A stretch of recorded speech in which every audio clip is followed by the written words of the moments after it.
은혜 받으실 말씀은 사도행전 18장 1절과 11절의 말씀입니다. 제가 읽어드리겠습니다.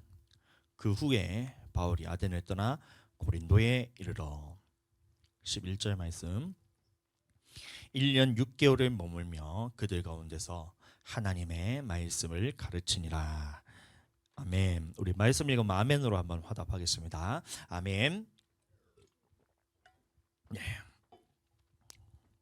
우리가 계속해서 무엇을 하고 있냐면 이 사도 바울이 이제 2차 전도 여행을 끝나고 난 다음에 처음에 이제 갈라디아 지방도 다니고 그다음에 마게도니아 지방도 다니고 그곳에 지날 때마다 교회를 세웠어요. 뭘 세웠다고요? 교회를 세웠습니다. 근데 교회를 세웠는데 교회를 세울 때마다 이 유대인들이 그다음에 시기하는 유대인들이 이 복음 전하는 것을 계속 방해하는 거예요. 교회를 세우는 것을 방해하는 거예요. 그래서 사도 바울이 4개월, 5개월마다 그 지방에서 계속해서 쫓겨나게 됩니다. 갈라디아 지방에서도 쫓겨나게 되고 마게도니아 지방에서도 쫓겨나게 되고 그래서 도착했던 곳이 어디냐면 바로 이 고린도 지방에 도착을 했는데 이 사도 바울이 생각하기를 사역의 방향을 바꾸는 거예요. 바꾸기를 이제 결정하게 된 계기가 이 4개월 만에 쫓겨나게 되니까 예수님을 믿는 믿음, 이 복음에 대해서는 잘 받아들였는데 그 나머지 부분에 대해서는 하나님의 말씀에 대해서 성도들이 깨닫지 못하니까 이 하나님의 말씀이 아닌 다른 사상들, 뭐 예를 들어서 부활, 그다음에 예수님의 재림, 하나님의 말씀 이런 부분들에 대해서 성도들이 양육을 받지 못하니까 사람들이 교회에 와서 이런저런 다른 하나님의 말씀이 아닌 다른 섞인 말을 전했을 때 믿음이 떨어지고 결국에는 파산하는 이런 모습들에 대해서 보니까 사도 바울이 이래서는 안 되겠다. 내가 이곳에 머물면서 하나님의 말씀을 제대로 가르쳐야 되겠다. 이 말씀을 제대로 가르치지 않으면 성도들이 예수님을 믿는 것까지는 잘하는데 믿은 후에 하나님의 말씀과 상관없는 삶을 살게 되구나. 하나님의 말씀과 상관없는 삶을 살게 된다는 것은 뭐냐면 영혼이 멸망받는다는 거예요.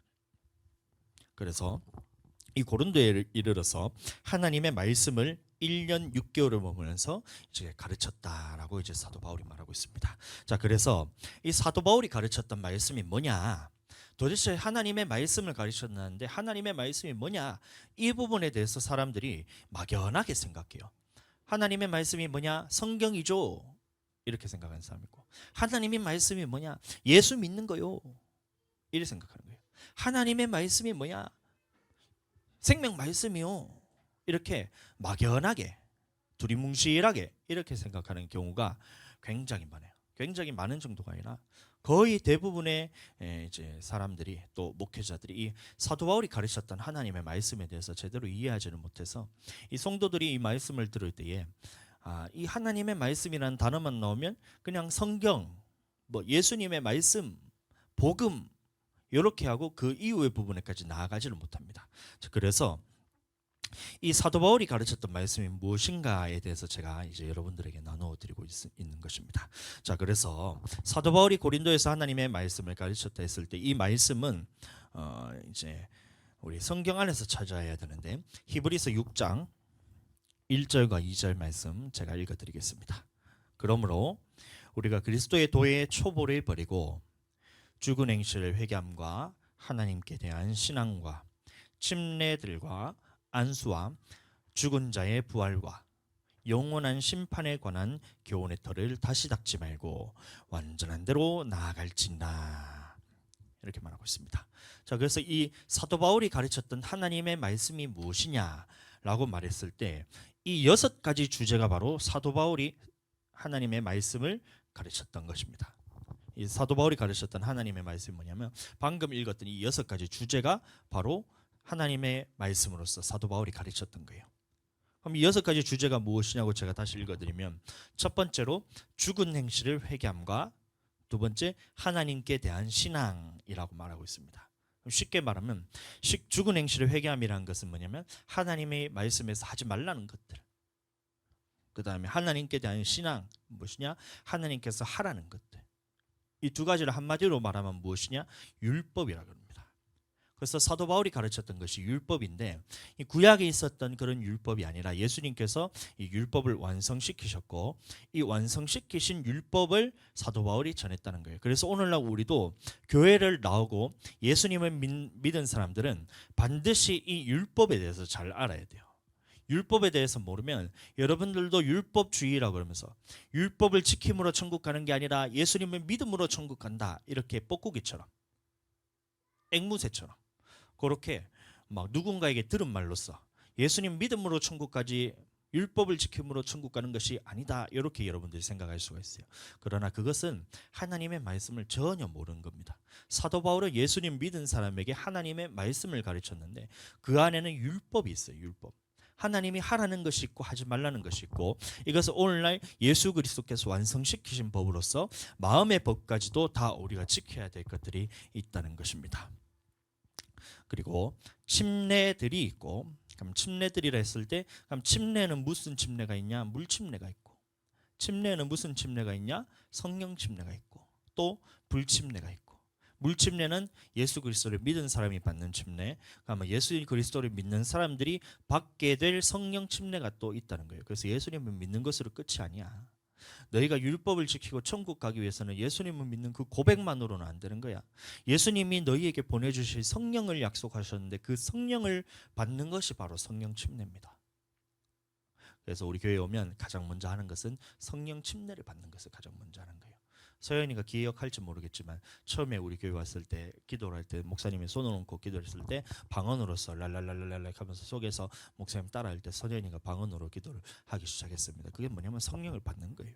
그러면 성령 침례 이런 것들이 있고, 그 다음에 안수가 있고, 안수가 어떤 역할을 갖고 있는지 이런 부분들에서 사도 바울이 가르쳤고, 죽은 자의 부활과 영원한 심판, 그럼 부활은 어떻게 되는지, 순서가 어떻게 되는지, 부활의 몸은 어떤 몸이 있는지, 그럼 부활 후에 우리가 어디서 살게 될 것인지, 영원한 심판은 언제 이루어지는지, 누가 심판을 받게 되는지, 이런 모든 부분들에 대해서 이 6가지 주제가 바로 사도 바울이 가르쳤던 말씀이고, 성경 전체의 말씀을 뭐라고 요약할 수 있냐면 이 6가지 주제 안에 다 들어가 있어요. 이 성경이라는 이 성경책 안에 들어있는 모든 말씀들이 굉장히 많잖아요. 창세기부터 요한계시록까지 보면 여러분 한 번에 다 읽지도 못하잖아요. 그렇게 방대한 양이 있지만 이것을 6가지 주제를 요약하라 하면 뭐 어떻게 요약할 수 있냐면 바로 이 히브리서 6장 1절과 2절 말씀이라고 할 만큼 굉장히 중요한 내용이 바로 오늘 이 히브리서 6장 1절과 2절의 말씀입니다. 그래서 우리가 성경을 얼마나 잘 아느냐 모르느냐는 이 6가지 주제에 대해서 얼마나 아느냐 모르냐에 따라서 갈리게 됩니다. 여러분들 단편적으로 계시록 말씀이 뭐예요? 계시록의 말씀, 요한계시록의 말씀. 이 계시록의 말씀은 말세에 대한 예언이기도 하지만 그 내용은 이 6가지 주제 안에 다 들어가 있습니다. 그래서 7교회에 대해서 말씀하시기를 이기는 자라고 말하고 있는데, 이기는 자가 누구냐면 이기는 자 이렇게 말하면서 천국에 들어갈 자격을 갖춘 사람들은 이러이러한 자다라고 말하는 거예요. 그래서 이러이러한 자들이 이러한 이런 모습들을 보였을 때 너희가 죽은 행실을 회개하고 또 하나님 앞에서 이 믿음을 끝까지 지키고 여자 이세벨에게 넘어가지 않고, 이런 모든 말씀들이 다 뭐냐면 천국에 들어갈 수 있는 자격에 대해서 가르치는 거예요. 그래서 이것이 사도 바울이 말했던 죽은 행실을 회개함과 하나님께 대한 신앙을 따라서 풀어서 얘기하면 이러한 것들은 너희가 해야 된다. 또 이러한 것들은 너희가 하면 안 된다. 이 말씀에 대해서 가르치는 거예요. 그게 7교회에 대한 주제들의 말씀이고, 그 다음에 이 말씀을 들을 수 있는 자들은 누가 들을 수 있냐면 반드시 성령을 받은 자들만 들을 수 있다 라고 말한 것을 볼 수가 있어요. 계시록 2장 7절 말씀 보겠습니다. 귀 있는 자는, 이렇게 말하고 있습니다. 귀 있는 자는 성령이 교회들에게 하시는 말씀을 들을지어다. 그래서 이 말씀들을 누가 들을 수 있냐면 바로 성령이 교회들에게 하시는 말씀이라는 것은 무슨 말이냐면 성령을 통해서 교회의 말씀이 선포되는 것이고, 이 말씀을 들을 수 있는 자는 누가 들을 수 있냐면 성령으로 받은 사람들만 하나님의 말씀을 들을 수 있다는 것을 우리에게 보여주고 있는 것입니다. 그리고 이 말씀을 들은 이기는 그에게는 7교회마다 다 성령을 통해서 귀 있는 자는 성령이 교회들에게 하시는 말씀을 들을지어다, 이렇게 하면서 어떤 주제들에게 쭉쭉쭉쭉 얘기하면서 이기는 자는 이러면서 천국에 들어갈 자격에 대해서 말하고 있는 것입니다. 그래서 성령을 받지 않은 사람들은 10년 20년, 30년, 평생을 교회를 다닌다 할지라도 하나님의 말씀에 대해서 제대로 깨달을 수가 없어요. 그래서 사도 바울이 가르쳤던 말씀 중에 침례들에 관한 말씀이 가장 중요한 얘기고, 침례들은 아까도 말했다시피 물침례, 예수 그리스도를 주로 고백할 때 받는 물침례, 그다음에 성령 침례, 불침례가 있다. 이런 것들이 있던 겁니다. 그리고 성령 침례를 받을 때 우리에게 나타나는 현상이 있다 그랬는데, 이것은 많은 사람들이 성령 침례를 성화의 과정이나 아니면 말씀에 순종하는 삶을 성령 침례 받은 것으로 오해하면서 살아갑니다. 그러나 성경에서는 그렇게 말하고 있지 않아요. 성령 침례를 받았을 때 나타나는 현상이 사도행전에 보시면 방언과 임재 현상으로서 나타난다 말하고 있어요. 이거에 대해서 이것들에 대해서 모르면 우리는 성도들을 볼 때 옆 사람을 한번 봐보세요. 이거에 대해서 모르면 여러분들 성도들을 볼 때 조금만 뭐 잘한다 싶으면 이 사람이 성령 충만한 줄 알아요. 교회에 나와서 예배 잘 드리고 기도 잘하면 야, 저 사람은 성령 충만하네, 성령 침례 받았나 이래 생각하고, 조금만 불순종하고 예배 드리는데 태도가 좀 이상하다 싶으면 야, 저 사람은 성령 충만해서 끊어졌네 이래 생각합니다. 그게 아니에요. 여러분들 성령 충만하다고 해서 죄를 안 짓는 게 아닙니다. 잘 생각하셔야 돼요. 성령 충만하면 여러분들 죄를 안 짓는 상태가 성령 충만한 게 아니란 거예요.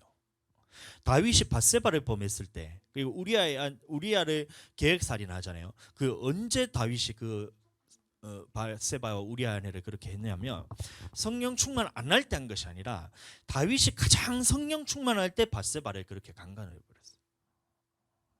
보세요. 그러니까 성령 충만하다고 죄를 안 짓는 게 아니다니까요.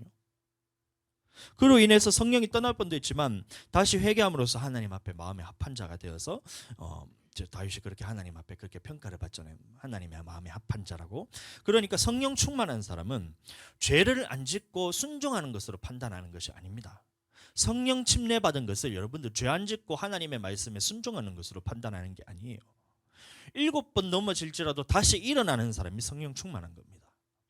반면에 사울의 경우에도 마찬가지로 사울이 하나님께서 이 아말렉이라는 나라를 완전히 진멸하라 그랬어요.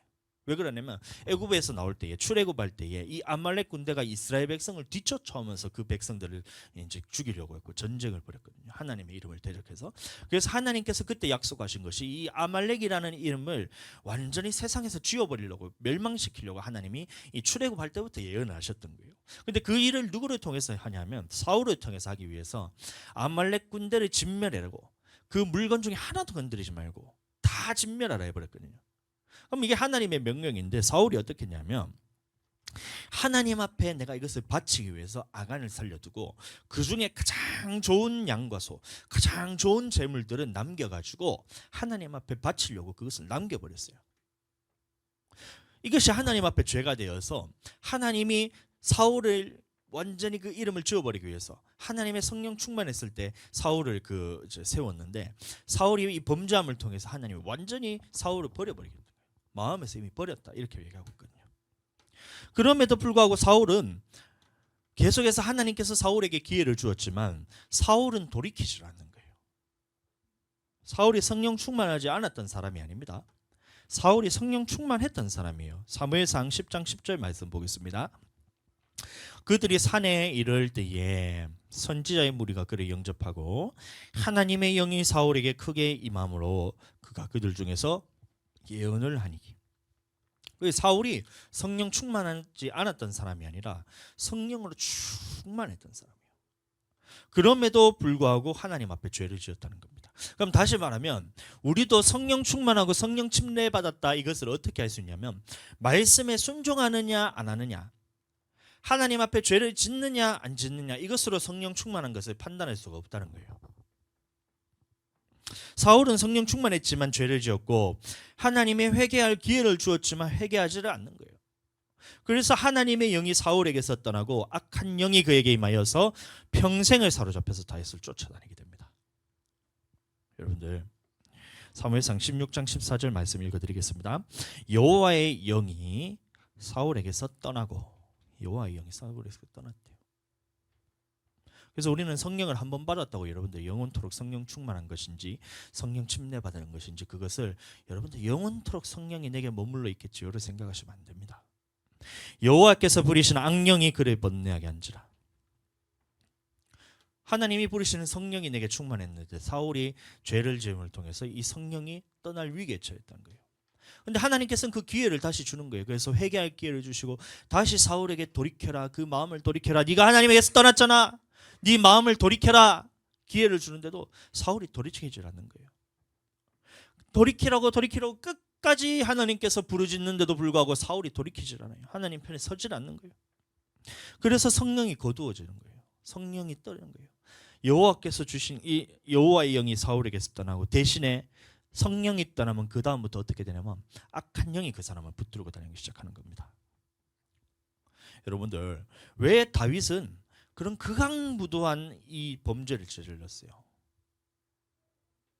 남편이 있는 아내를 강간하고, 그 다음에 그 남편은 계획살인하면서 그렇게 보내서 죽여버리고, 이런 극악무도한 범죄를 저질렀음에도 하나님께서 다시 용서하시고 성령을 거두시지 않으셨어요. 그런데 왜 사울은, 어떻게 보면 사울은 전쟁 후에 이 하나님 앞에 바치기 위해서 그 물건들을 다 남겼잖아요. 아각 왕도 남겨놓고, 그 다음에 좋은 물건, 좋은 것들, 그 다음에 하나님 앞에 좋은 짐승들, 하나님 앞에 제물로 바치기 위해서 가장 좋은 짐승들을 남겨서 하나님 앞에 제사 드리기 위해서 그래 남겼다 했는데, 왜 그런 일을 한 사울은 하나님께서 그 성령을 거두어 가셨을까요? 그 마음의 중심을 하나님 보시는 겁니다. 다윗이 마음의 중심이 하나님 중심으로 살다가 다윗이 실수를 해서 넘어졌을 때, 이것에 대해서 하나님께서 돌이킬 기회를 줬을 때 다윗은 곧바로 하나님께로 돌이킵니다. 나단 선지자를 통해서 이 책망을 했을 때 다윗은 하나님의 말씀을 듣고 보니 내가 하나님 앞에 죄를 저질렀군요. 이것에서 내가 다시 돌아서서 하나님의 마음의 중심으로 내가 돌아가기를 원합니다. 주님 용서하여 주시옵소서. 곧바로 돌이킵니다. 사울은 어떻게 했는지 보세요. 사울은 마음의 중심이 하나님과 중심과 멀었다는 거예요. 하나님께서 이렇게 하라 했는데 하나님의 말씀은 나는 그렇게 하기 싫은데요. 하나님이 이렇게 말씀하셨는데 나는 하기 싫은데요. 이게 평소에 마음의 중심에 있었다는 거예요. 기도하세요. 기도하기 싫은데요. 말씀 제대로 말씀에 순종하셔야 돼요. 말씀에 순종하기 싫은데요. 예배에 나와야 되는데요. 주일 성수해야 되는데요. 주일 성수하기 싫은데요. 이게 마음의 중심에 있었다는 거예요. 그럼에도 불구하고 예배 나오고, 그럼에도 불구하고 기도하는 척은 하지만 그 마음의 중심에는 어떤 것이 있냐면 하기 싫은 거예요. 하나님과 하나 되는 것이 싫은 거예요. 하나님의 마음에 합하기가 싫은 거예요. 그러니 이런 상황에서 넘어졌을 때 하나님 앞에 제사 드리라고 내가 너한테 요구하는 것이 제사냐? 네가 예배 나와서 이렇게 왔다 가는 것을 내가 너한테 원하는 것이 아니야. 네가 지금 하나님의 마음으로 돌이키는 것을 내가 원하는 것이지, 예배만 왔다 간다고 해서 그것을 내가 너한테 원하는 것이 아니야. 그런 제물 바치는 거 내가 너한테 받는 줄 아느냐? 네가 갖고 오는 그 헌금 내가 하나라도 받는지 아느냐? 네가 그렇게 살아가는 삶에서 나와 마음의 중심에서 떠나서 네가 나와 떨어진 삶을 네가 돌이키기를 원하는데 이것은 하지 않고 나머지 것들에 대해서 다 하는 거예요. 그러니 하나님께서 그 마음의 중심을 보시고 사울이 한 번 딱 했을 때, 야, 아가광 살리는 거 그거 내가 너한테 원하는 거 아니야. 네가 가장 좋은 재물을 준비해가지고 내한테 주는 거 그거 원하는 거 아니야. 네가 가장 좋은 짐승들을 남겨서 나한테 제사 드리는 거 내가 원하는 거 아니야. 너의 마음이 내게 돌아와야 돼. 사울에게 얘기하는 거예요. 사울이 그것을 듣고, 아닌데요, 하나님, 난 그러기 싫어요. 나는 하나님께 마음을 돌이키기가 싫어요. 하나님, 나는 그냥 제사만 드릴게요. 예배만 나올게요. 나는 하나님께 마음은 돌이키긴 싫지만 제사는 하나님께 드릴 수 있어요. 주일날 예배는 나올 수는 있어요. 근데 나는 하나님 앞에 마음은 드리기는 싫어요. 사울의 마음의 중심이었던 거예요. 그래서 사울은 한 번 죄를 지었을 때 하나님이 기회를 주셨을 때 돌이키지 않음을 통해서 성령을 하나님께서 거두어 가버리십니다. 심각한 상황인 거예요. 성령 충만한 사람이 하나님께 마음을 돌이키기를 싫어하자 그 안에 있던 성령을 하나님께서 거두어 가버리십니다. 거두어 가버리시자 그때부터 하나님이 부리시는 악령이 그 사람에게 임했다고 했어요. 악한 영이 평생을 사울을 끌고 다니는 거예요. 평생을 악한 영에게 끌려다니면서 저주받은 인생을 사는 거예요. 다윗이 전쟁을 통해서 이겼어요. 골리앗을 죽여버렸어요. 이래가지고 블레셋 사람인 골리앗에서 아무도 이스라엘 백성들이 골리앗을 대적할 사람이 없었어요. 그래서 무서워서 떨고 있을 때 다윗이 가가지고 이 만군의 여호와의 이름을 모욕하는 저 사람이 도대체 누구길래, 골리앗이라는 이 사람이 누구길래 저렇게 하나님을 모욕하냐? 내가 가서 저 골리앗과 싸워서 이기겠습니다 하면서 물맷돌 가지고 이렇게 가잖아요. 골리앗이 묻는 겁니다. 야, 이스라엘 백성들이 도대체 나를 어떻게 보고 물맷돌을 가지고 짐승 칠 때 짐승을 치는, 양을 치는 이 막대기를 가지고 내한테 오냐? 칼을 들고 이렇게 와야지. 모욕하는 겁니다. 이스라엘 백성 하나님이 그거밖에 안 되냐? 이런 거예요. 다윗이 말한 거예요. 너는 창과 칼과 창으로 나오지만 나는 너에게 무엇으로 나가냐? 여호와의, 만군의 여호와의 이름으로 나간다. 만군의 여호와께서 지금 나와 함께 하시니 그 능력으로 나간다 하고 물맷돌을 팍 던졌을 때 골리앗이 이마에 팍 박혀가지고 골리앗이 죽어버리잖아요. 그때에 다윗이 이겼을 때 사울이 저주받은 인생입니다. 어떤 저주를 받게 되냐면, 그러면 야, 다윗이 나의 신하로서 하나님께서 내게 주신 신하가 야 이렇게 대단하다. 하나님이 주신 나의 군대 장관도 아니고 우리에게 주셨다. 이런 이 소년에 불과한 사람이 골리앗을 쓰러뜨렸다면 다윗을 높여주면 사울은 더 높아지는 거잖아요. 그래서 와, 다윗을 높이면 되는데 이스라엘 백성들이 어떻게 얘기하냐면, 야, 다윗, 사울이 죽인 자는 천천인데 다윗이 죽인 자는 만만이로다. 다윗을 더 높여버린 거예요, 사울보다. 그때 악한 영이 사울을 완전히 사로잡아버립니다. 다윗을 눈에 볼 때마다, 성령 충만한 사람을 눈에 볼 때마다 다윗이 두려워 보이는 거예요.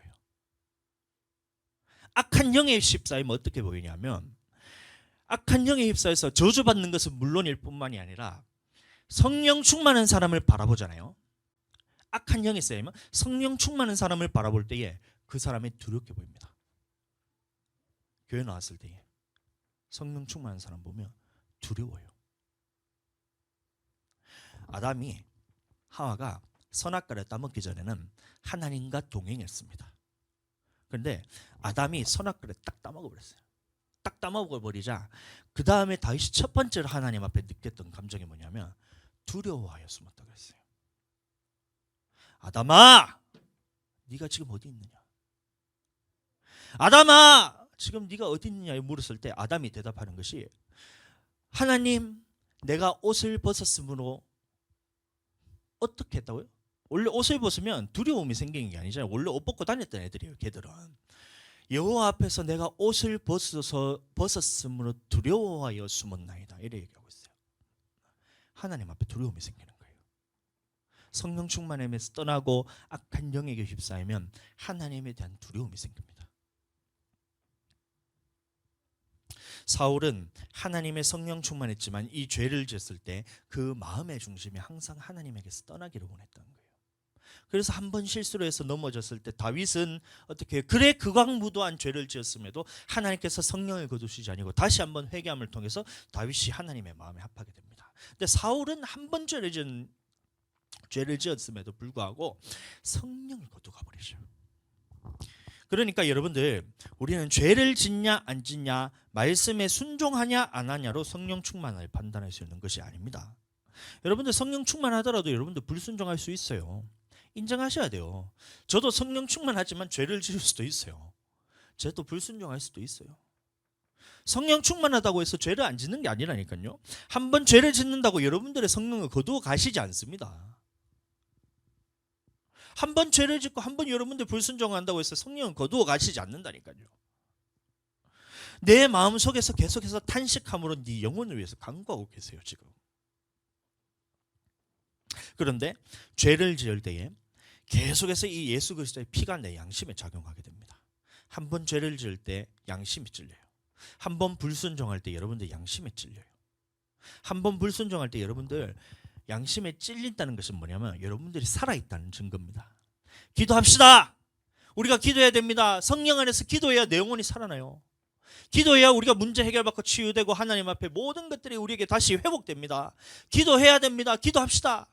여러분들 말 들었을 때 한 번 기도 안 하잖아요. 그럼 여러분들의 마음의 중심이 얼마나 양심에 찔리는지 몰라요. 기도해야 되는데 오늘 또 실패했네. 기도해야 되는데 또 실패했네. 야, 쉬지 말고 기도하는 게 하나님의 말씀인데 내가 또 실패했네. 넘어지게 됩니다.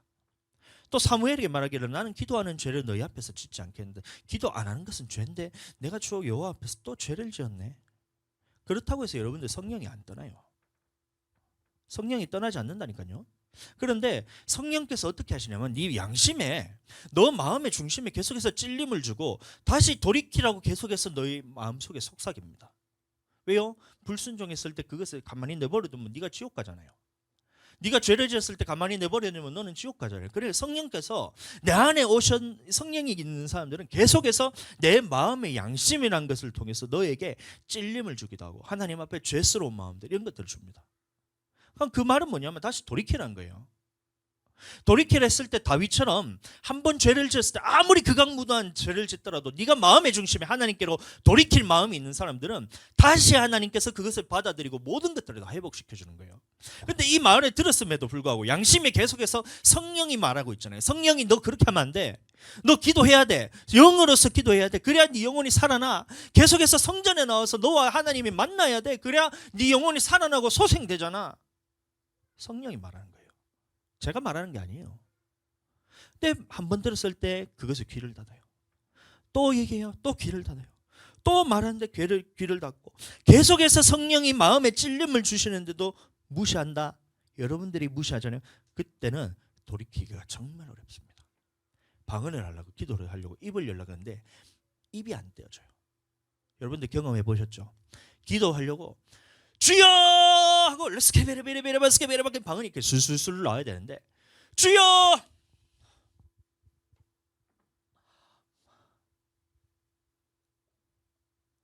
안 나와요.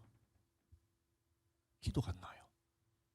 성령이 말하게 하심을 따라서 말을 해야 되는데 성령은 말하게 하심을 따라서 말을 시키고 있는데 내 육신이 그것을 붙잡아서 질질 끌고 가면서 기도가 안 나와요. 한 번 안 해요. 두 번 안 해요. 계속해서 안 해요. 그 순간 하나님께서 거두어 가시는 거예요. 그 이후로는 악한 영이 그 사람을 이끌고 갑니다. 하는 일마다 안 돼요. 하는 것마다 실패해요. 계속해서 몸이 아파고 질병이 들어오는 거예요. 생각에 번뇌를 주는 거예요.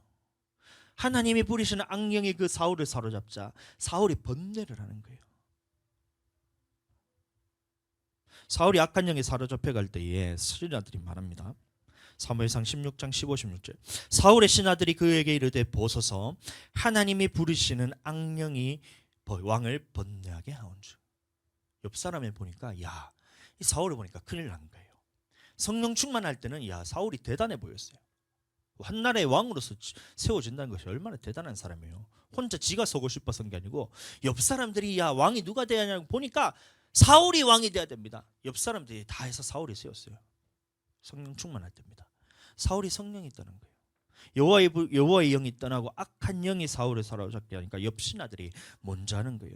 신하들이 말하기를 하나님이 뿌리신 악령이 왕을 번뇌하게 하는지 원하건대 주께서는 당신 앞에 모시는 신하들에게 명령하여 수금을 잘 타는 사람을 구하게 하소서. 하나님께서 부리시는 악령이 왕에게 이를 때에 그가 손으로 타면 왕이 나으시리라 하는지라. 옆 신하들이 얘기하는 거예요. 하나님의 악한 영이 여러분 왕에게 임했습니다. 이것에서 낫게 하기 위해서는 어떻게 해야 됩니까? 수금을 잘 타는 사람 불러오라.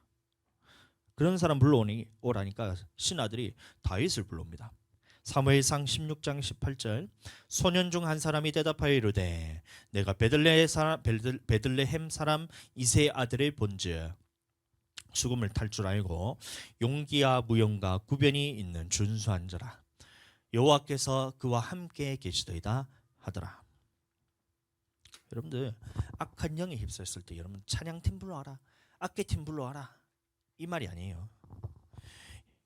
여기서 사무엘상 16장 18절 중에서 가장 중요한 것은 뭐냐면 여호와께서 함께 하시는 자를 불러오라는 거예요.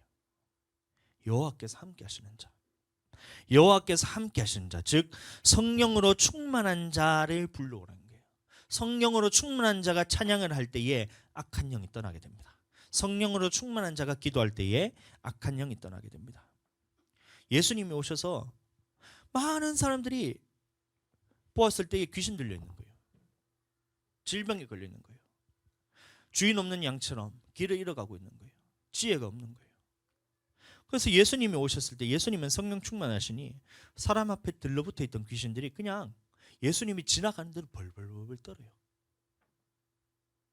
그 속에 있는 귀신이 아는 거예요. 야, 저 예수님은 성령으로 충만한 사람이다. 지극히 높으신 하나님 아들 예수여, 당신이 내게 무슨 상관이 있나이까?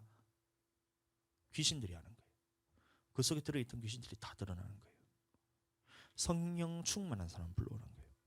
제자들도 마찬가지. 성령 충만하니까 악한 영들이 떠나갑니다.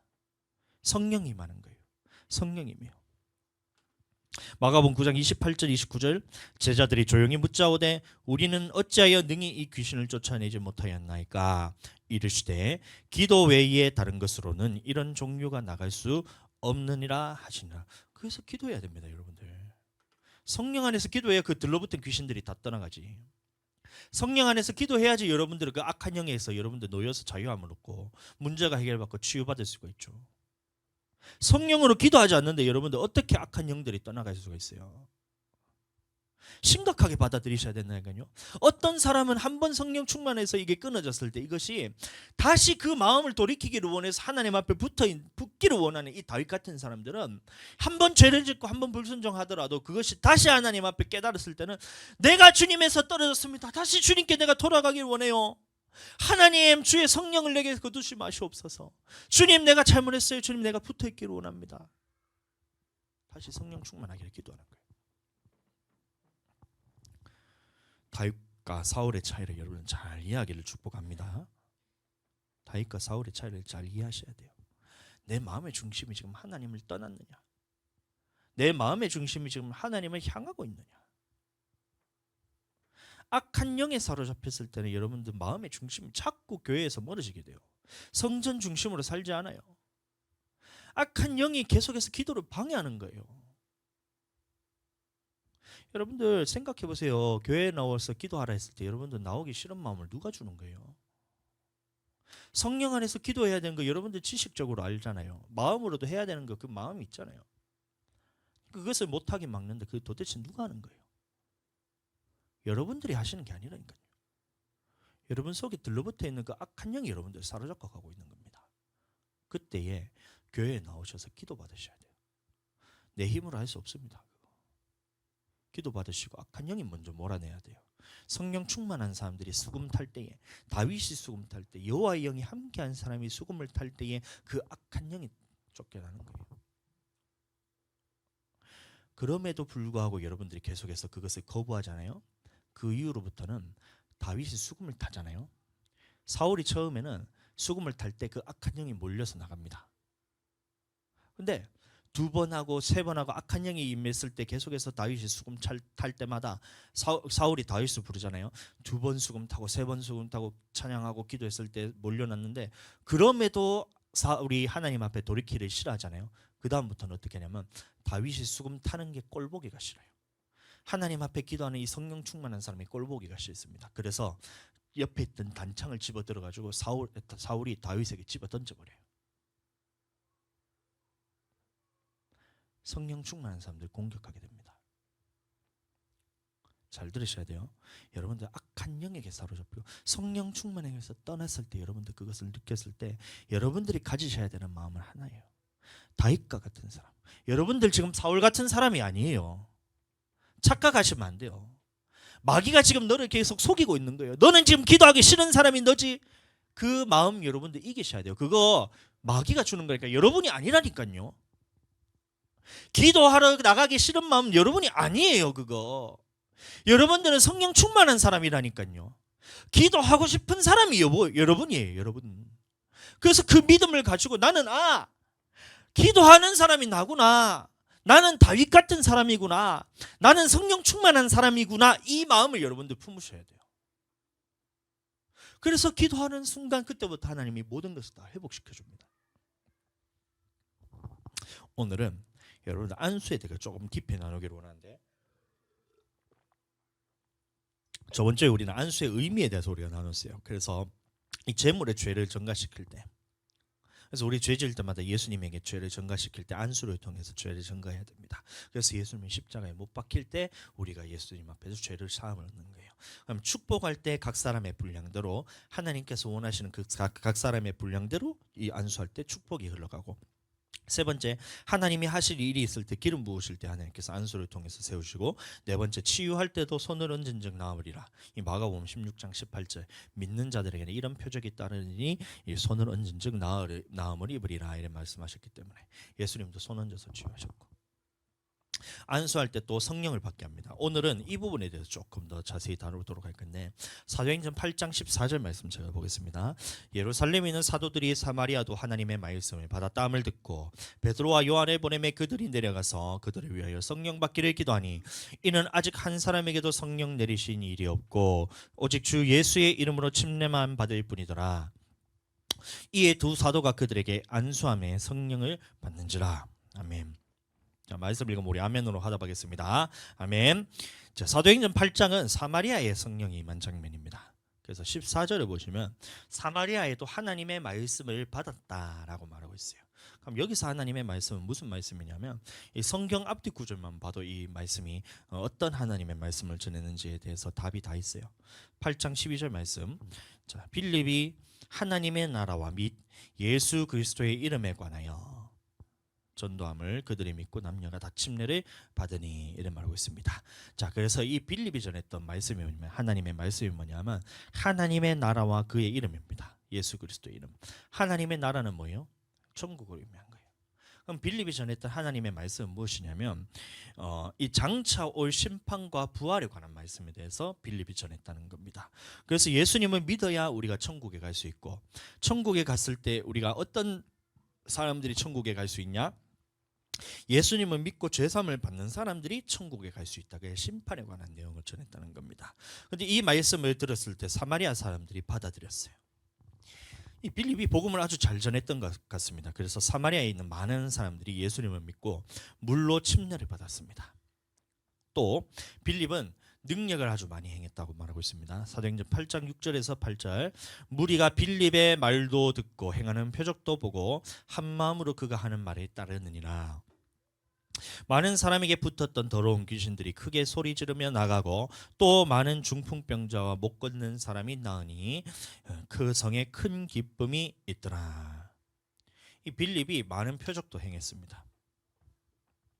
이것을 모든 사람이 다 알았어요. 사마리아에 살고 있던 모든 사람들이 다 소문이 났었어요. 마술사가 하나 살고 있었는데 마술사 시몬도, 이 시몬은 베드로가 아니고 시몬 베드로가 아니라 마술사 시몬입니다. 그 사마리아에 살고 있던 마술사 시몬이 이 예수님을 믿고 물침례를 받고 그 따라다니는 표적과 능력을 보았다 그랬어요. 8장 13절. 시몬도 믿고 침례를 받은 후에 전심으로 빌립을 따라다니며 그 나타나는 표적과 큰 능력을 보고 놀라니라. 자, 다시 말하면 빌립은 성령으로 충만한 사람이었다는 겁니다. 잘 들어보세요. 빌립은 성령으로 충만한 사람이었어요. 그런데 희한한 일이 있어요. 이 성령으로 충만해서 능력도 나타나고 표적도 나타나고 복음도 잘 전하는데 자기에게 받은 이 성령을 다른 사람에게 전해줄 수 있는 이 방법에 대해서는 빌립이 몰랐던 거예요. 잘 들어보세요. 성령 충만합니다. 말씀도 굉장히 잘 전했어요. 능력이 있어서 이 말씀은 복음을 전했어요. 사람들이 그것을 다 듣고 회심해서 물침례를 받았어요. 표적도 나타나고 능력도 나타나는데 성령 충만했던 이 빌립이 자기에게 있던 이 성령을 다른 사람에게 줄 수 있는 이 방법에 대해서 알지를 못했다는 겁니다. 그래서 사마리아에는 성령을 받은 사람이 하나도 없었다라고 말하고 있습니다. 사도행전 8장 16절. 이는 아직 한 사람에게도 성령 내리신 일이 없고 오직 주 예수의 이름으로 침례만 받을 뿐이더라. 뭐라 나와 있어요? 사마리아에 예수님을 믿는 사람들이 많았어요. 빌립의 전도를 통해서. 능력도 나타나고 표적도 나타나서 그 성에 큰 기쁨이 있었어요. 그럼에도 불구하고 한 사람에게도 성령 내리신 일이 없고 오직 주 예수의 이름으로 물침례만 받았다는 거예요. 여러분들 빌립은 집사입니다. 이 빌립 집사님이 성령 충만하고 능력도 나타나고 표적도 행하고 예수님에 대한 복음도 잘 전하고 부활과 장차 심판에 대한 말씀도 굉장히 잘 알았어요. 그래서 이 말씀을 하나님의 말씀을 잘 전해서 사람들이 예수님을 믿었는데 성령 침례를 받게 하는 이 방법에 대해서는 몰랐던 거예요. 이 빌립 집사가. 그래서 이 예루살렘의 사도들이 예루살렘에 있었던 이 제자들이 사마리아에도 하나님의 말씀을 받았다는 말을 듣고 요한과 베드로를 보내서 사마리아에 성령을 받게 하는 사역을 하는 거예요. 사도행전 8장 14절. 예루살렘에 있는 사도들이 사마리아도 하나님의 말씀을 받았다함을 듣고, 이 말씀은 무슨 말씀이라 했어요? 장차올 심판과 부활에 대한 말씀입니다. 그래서 이 말씀을 받았다함을 듣고 그 다음에 끝난 것이 아니라 베드로와 요한을 보내매 그들이 내려가서 그들을 위하여 성령 받기를 기도하니, 성령 받는 사역을 베드로와 요한을 통해서 하게 됩니다. 사도행전 8장 17절. 이에 두 사도가 그들에게 안수함에 성령을 받는지라. 그래서 요한과 베드로가 이 사마리아의 안수를 통해서 예수 믿는 사람들에게 안수를 통해서 성령을 받게 하는 장면이 이 사도행전 8장의 장면입니다. 이게 무슨 말인지 아세요? 이게 무슨 말인지 아세요? 여러분들, 성령 충만한 것과 이 성령 충만한 사람이 자기에게 임했던 이 성령을 다른 사람에게 받게 하는 것과는 다른 문제인 거예요. 다른 차원의 문제라는 겁니다. 이 성령 충만한 것과 성령 충만한 사람이 다른 사람에게 성령 충만하게 하는 것은 다르다는 것을 의미하고 있어요. 그래서 오늘날에도 목회자 중에 굉장히 성령 충만한 사람이 있어요. 말씀에 대해서 엄청나게 잘 전하는 사람이 있고, 기도도 많이 하고 능력도 많이 나타나고 표적도 행하고 이런 목회자들이 있는데, 이 안수 부분에 있어서 하나님의 말씀에 대해서 제대로 알지 못하면 성도들을 살리지를 못합니다. 안타까워요. 이것을 또 말씀으로 본다고만 아는 것이, 알아지는 것이 아니라 실제 사건으로 내 안에 경험으로 가져져야 됩니다. 그래서 우리가 안수를 하잖아요. 그러면 안수할 때 이 감각이 있어요. 안수할 때 성령께서 이렇게 역사하시는구나. 그래서 제가 요즘에 무엇을 하고 있냐면, 교회 올 때 여러분들 기도할 때 여러분들 기도 안수 받고 했을 때 하나님이 부어주시는 이거를 경험하기도 하지만, 여러분들에게 계속해서 제가 시키는 것이 뭐냐면 옆 사람에게 손을 얹고 기도해 주라는 것을 계속해서 제가 시키고 있어요. 왜 그러냐면 이 느낌과 감각에 대해서 아무리 말씀으로 설명해봐야 이걸 여러분들 직접 해보지 않으면 이것을 느낄 수가 없어요. 알 수가 없어요. 그래서 제가 이제 사역에 대해서 지금 우리 교회의 방향은 계속해서 기도를 통해서 내가 성령 충만하는 것도 물론 첫 번째로 해야 되지만, 두 번째로 제가 여러분들에게 계속 요구하는 것은 뭐냐면 옆 사람에게 가서 손 얹고 기도해 줘라. 미미 집사님한테 제가 소희한테 기도해 주라 그러잖아요. 손 얹고 기도해 주라. 그냥 손 얹고 기도할 때 그것이 어떤 하나님의 역사가 나타나는 것이 여러분들이 이것을 경험해야 됩니다. 소희한테도 제가 얘기하는 거예요. 미미 집사님 등에 손 얹고 기도해 주라 해서 손 얹고 기도했을 때 이것을 그냥 손만 얹고 그냥 멍하게 있으라는 얘기가 아니라 성령님이 실제로 역사할 때 어떠한 방법으로서 역사하는 것이 여러분들 이게 경험되지 않으면 여러분들이 성령 충만하다고 해서 여러분들 사람을 살릴 수 있는 게 아니란 거예요. 사모님 마찬가지입니다. 서연이 왔잖아요. 그래서 제가 서연이한테 등에 손 얹고 기도해 주라는 걸 제가 시켰어요. 서연아, 아까 전에 사모님 와가 등에 손 얹고 쫙 기도하잖아. 어떤 느낌이 들었어? 아무 느낌이 없지. 감각이 있어야 돼요. 근데 어떨 때 보면 손을 얹고 기도했을 때 따뜻한 것이 느껴지기도 하고, 바람처럼 확 내 몸을 휘감기도 하고, 찌릿찌릿하기도 하고, 묵직하기도 하고, 이런 모든 성령이 나타나는 역사와 능력들에 대해서 경험하지 못하면, 성령을 부어지는 이 감각에 대해서 경험하지 못하니까 말씀을 전하고 기도도 많이 하고 기도를 통해서 자신도 성령 충만하고 표적도 나타나고 능력도 나타나고 전도도 많이 하는데,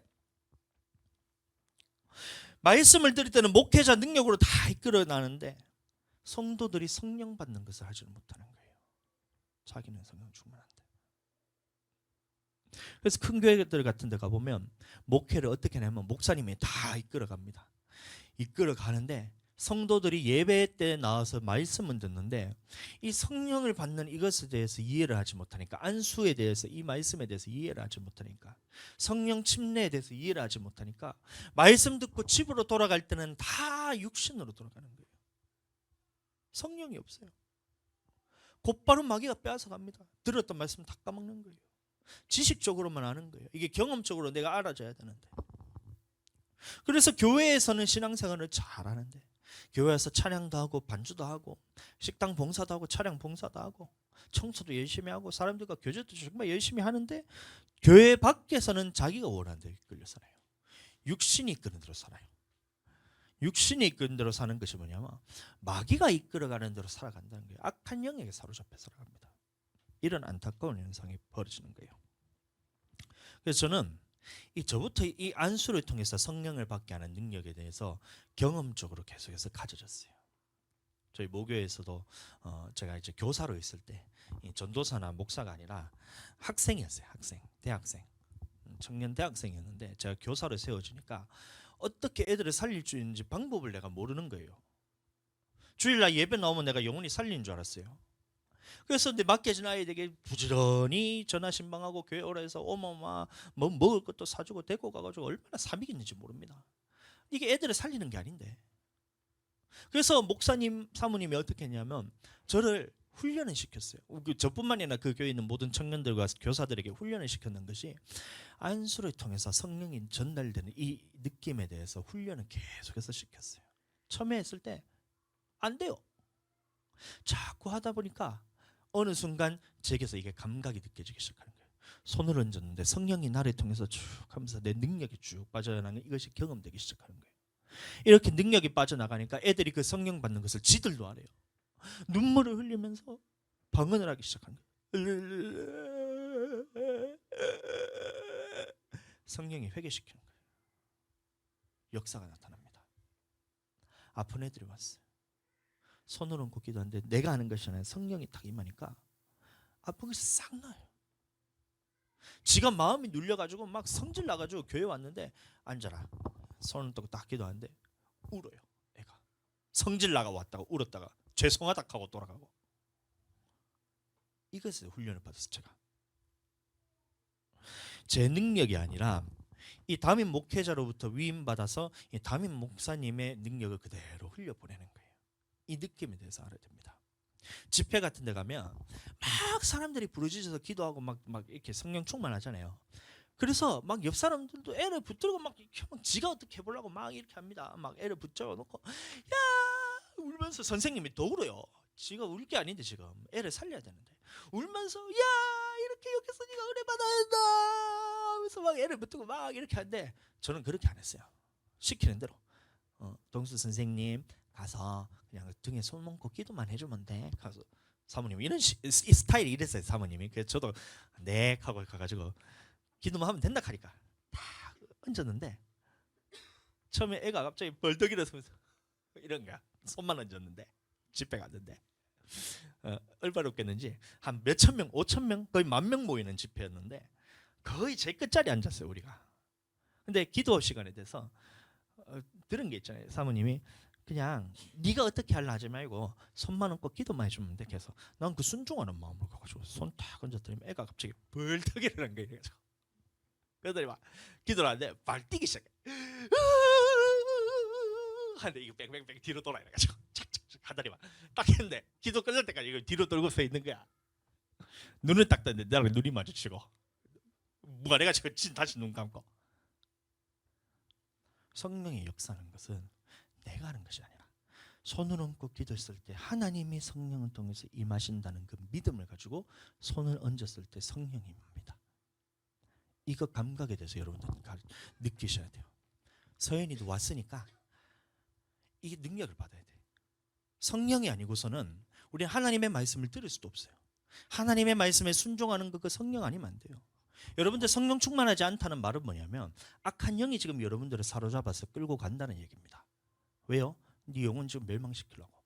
그럼 여기서 벗어나서 하나님께로 가기 위해서는 우리는 반드시 성령 충만해야 돼요. 성령 충만해야 돼요. 근데 이 성령 충만하게 하기 위해서 성도들이 교회에 왔는데 목회자가 이걸 하지는 못하는 거예요.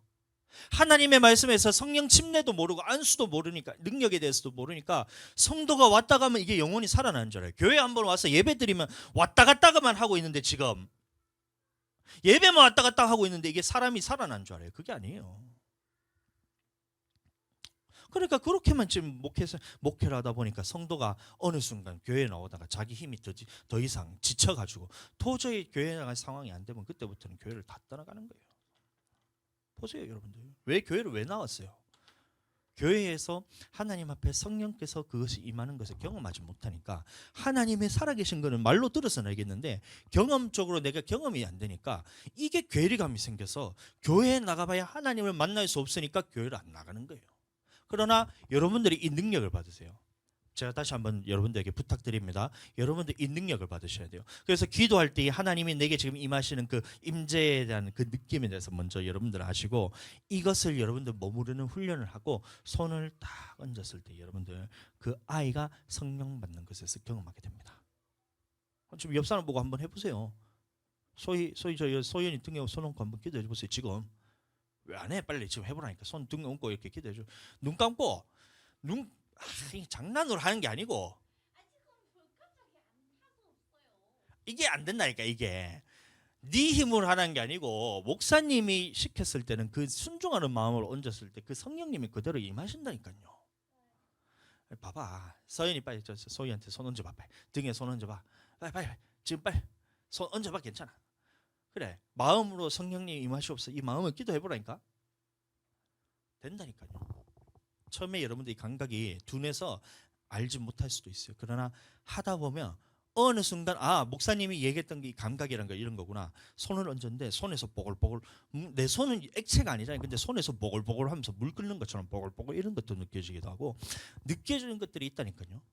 그때 성령님이 이렇게 역사하셨구나 라고 여러분들 그 경험하게 돼요. 그래야 이 아이들을 살릴 수가 있고 누군가 우리 교회에 왔을 때 영혼을 살릴 수가 있어요. 내 힘으로 하는 게 아니라 성령님이 하시는 일, 이거를 믿음으로 받아들이셔야 됩니다. 나는 통로로 쓰임받을 뿐이고 성령님이 직접 일하게 하시는 것, 이게 바로 안수입니다. 이 사마리아 요한가 베드로가 안수를 성령 받게 했을 때 이 마술사 시몬이 이것을 보았댔어요. 다시 말하면 성령 받을 때 나타나는 현상이 있다는 겁니다. 이 성령 받을 때 나타나는 현상이 뭐예요? 방언과 임재 현상. 그래서 이것은 돈을 주고 이거 능력을 받기를 원했어요. 그런데 이거는 이 능력은 안수를 통해서 성령 받게 하는 이 능력은 돈 주고 사는 게 아니에요. 믿음으로 받는 것입니다. 믿음으로 방금 했던 것처럼 내가 안수하는 것이 내 능력이 나타나는 것이 아니라 성령께서 지금 나를 통해서 나타나는 것이고 나는 그냥 믿음으로서 손을 얹으면 하나님께서 일하시는구나, 이 믿음으로 하는 거예요. 그래서 안수했을 때 지금 여러분들 보라는 게 아니고 여러분들 잘나봐야 얼마나 잘났어요. 저도 마찬가지입니다. 제가 잘나봐야 얼마나 잘났겠어요. 또 여러분들이 못나봐야 얼마나 못났겠어요. 그거랑 상관없이 믿음으로 손을 얹고 기도하라 했을 때 그 손을 얹고 기도했을 때 이 말씀이 얼마나 믿어지느냐에 따라서 나타나고가 안 나타나고가 결정이 됩니다. 저는 이게 믿어져요. 안수를 통해 성령이 임한다는 사실, 그리고 이 잘못 알고 있는 선입견들, 이것들만 말씀 안에서 바로 잡아주고 안수하면 곧바로 성령이 임합니다. 여러분들은 이 능력을 받아야지 영혼을 살리지, 그래야 안 믿는 영혼들이 교회로 왔을 때 그 성령을 받기 위해서 믿는 자가 많아지지, 여러분들 성령 받지 않는 사람들이 교회에 있다는 것은 여러분들 그게 부흥이 아닙니다. 마귀가 하나 더 들어온 거예요. 그 사람을 통해서 얼마나 세상 지식, 하나님과 다른 가치관, 하나님과 하나 되지 못한 마음들, 하나님과 멀어지게 만드는 것들이 여러분들에게 들어가는지 아세요? 사울이 왜 성령 충만했을 때, 하나님이 아말렉을 멸하라 했을 때, 진멸하라는 말씀했을 때 왜 불순종한지 아세요? 옆에 있던 신하들이 그런 거예요. 보세요, 왕이시여, 하나님이 진멸하라 말씀을 하셨지만 좋은 것은 남겨서 하나님 앞에 드리면 안 되겠습니까? 옆에 있던 신하들이 그렇게 얘기하는 거예요. 왕 정도는 남겨둬서 하나님의 긍휼하심을 나타나게 하셔야죠. 옆에 있던 신하들이 있는 거예요. 믿는 사람들 중에서 그 얘기를 하는 거예요. 옆에 있던 신하들도 다 하나님을 믿는 사람들이었어요. 하나님의 백성이었어요. 그래서 믿는 자들이, 성령 받지 않은 사람들이, 믿는 자들 중에서 성령 받지 않은 사람들이 이 하나님을 대적하는 가치관들을 불어넣어서 여러분들이 영혼을 멸망시키려고 하는 거예요. 그래서 우리 교회 왔을 때 성령 받지 않았다는 것은 뭐냐면 마귀가 하나 들어와 있다는 거예요. 그래서 이 사람을 성령 받게 해서 하나님의 사람으로 만들어서 하나님 앞에서 이 사람의 영혼을 살려야지, 그래야 우리 교회가 부흥이 되는 거예요. 이해하게 되기를 축복합니다. 자, 빌립이 그래서 사마리아의 복음을 전한 이후에 이 예루살렘으로 내려가는 길에 이 에디오피아 내시를 하나 만나게 되는 거예요. 계속해서 보세요. 이때 내시는 이사야의 말씀을 읽고 있었어요. 이사야의 말씀. 그런데 이 말씀을 깨닫지를 못해서 빌립이 이 이사야의 말씀을 통해서 이것은 예수님에 관한 말씀이다. 그가 도살장에 끌려가는 양같이 그렇게 끌려갔지만 한 번도 그 소리를 내지 않았고, 그래서 이것을 끌려가는 것을 예수님을 의미하는 것이다. 그래서 이 말씀을 통해서 복음을 전하고 그 내시가 물로 침례를 받습니다. 말씀 잘 보세요.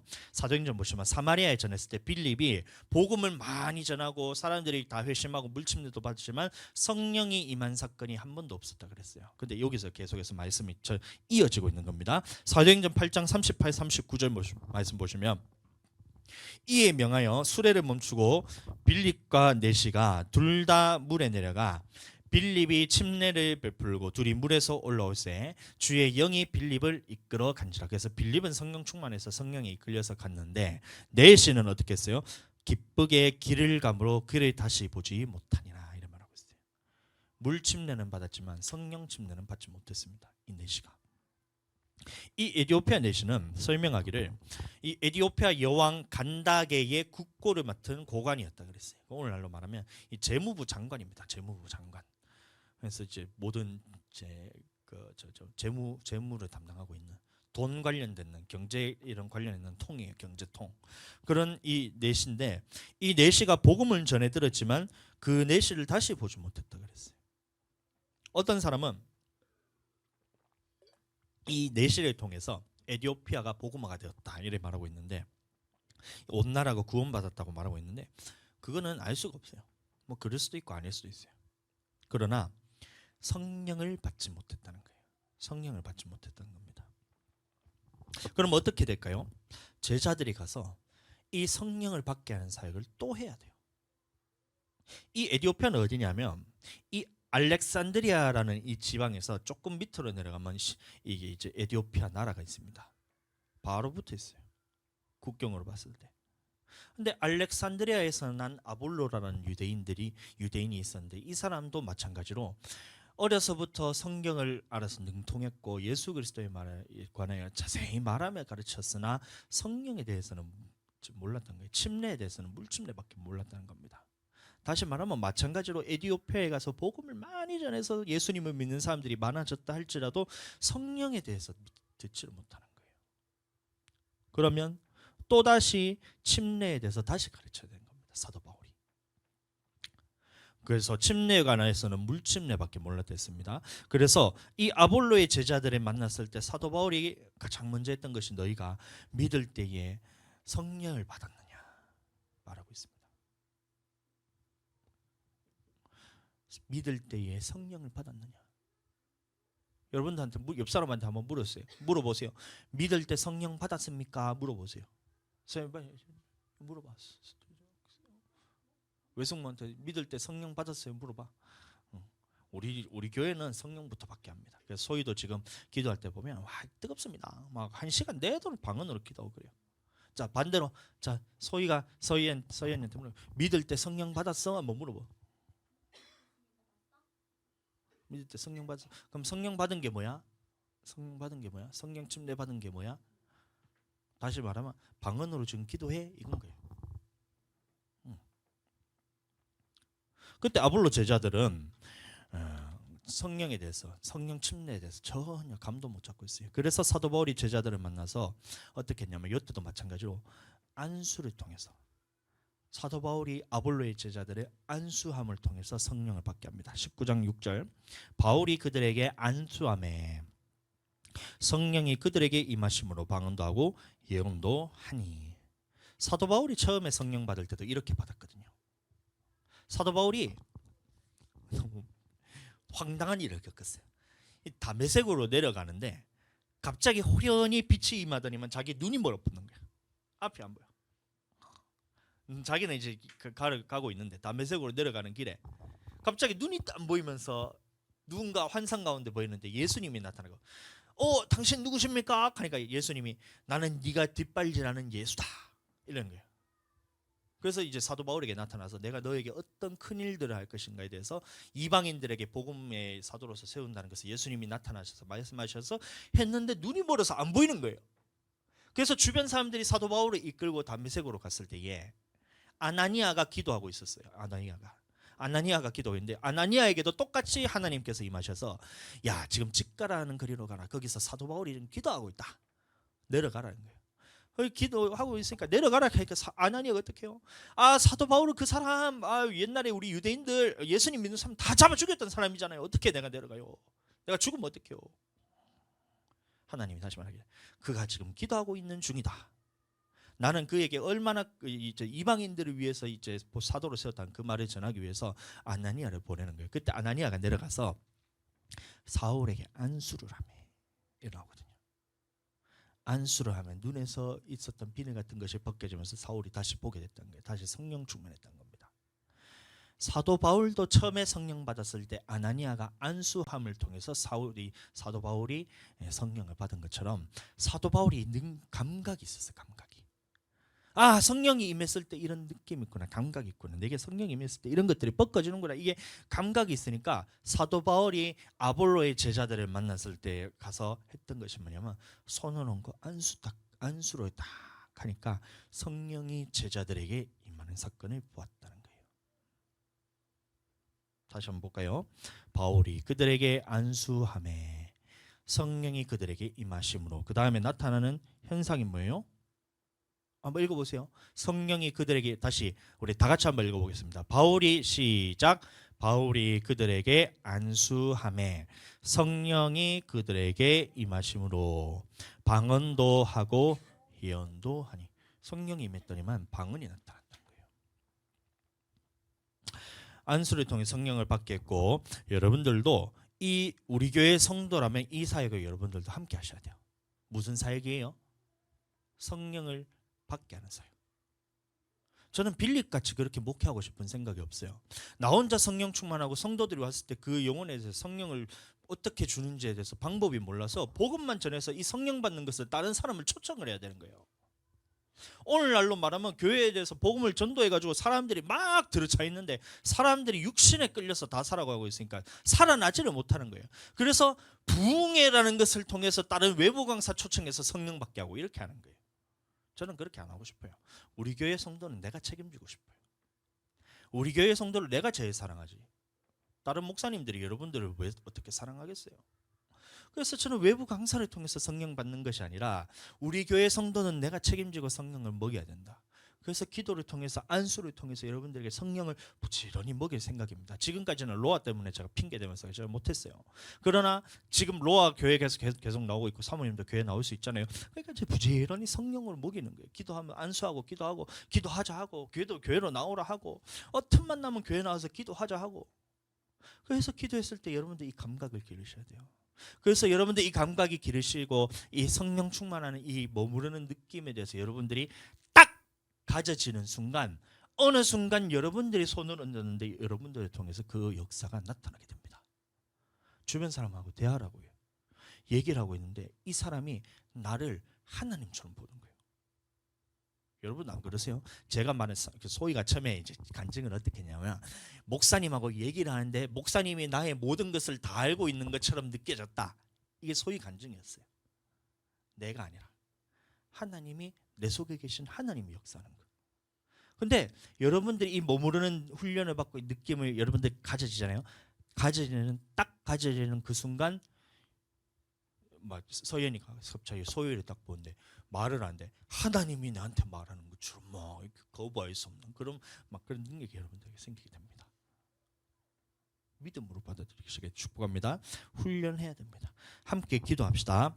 열심히 하라는 말이 아니라 머무르시면 돼요.